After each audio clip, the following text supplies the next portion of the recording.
Another day, another video naman tayo mga par. Galing ko lang palengke mga par, oh. Bili ako ng gulay. Tapos ito sahog baboy. Sa halagang 200 par. Ito lang talaga nabili ko par. Wow naman! Shish, ito na sa mga par. Wow! Yan. Ito. Nakbit. At dahil mausok na par, nilagay ko na yung karne ng baboy par na pansahog par.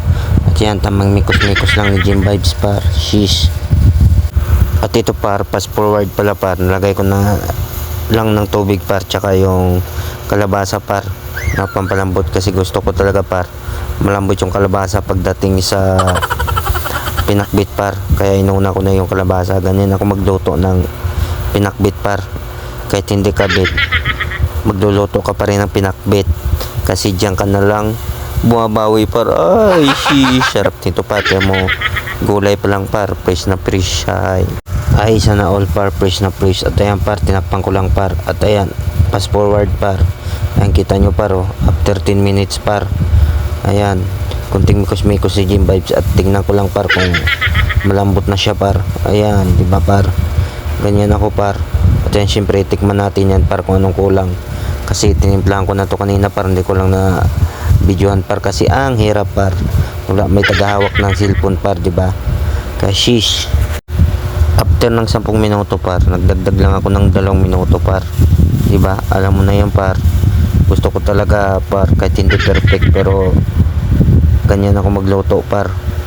Ay, ano yan, pa oras-oras to. Diba par? Kita nyo?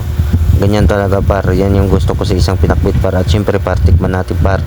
Ayan, kita nyo par, it's good na to par. Kasi may lulutuin pa akong paksiw par na bangos. Tapos taba ng baboy par, diba? Yan yung mga sahog ko mamaya par, lutuin ko. Sarap nito par. Sira na naman tong diet ko nito par. At ayan, medyo nag-init lang ako par ng kunting mantika par. Tapos yung baboy par, nilagay ko na par yung una, taba ng baboy. Gawin ko lang to, magba-brownish lang to par.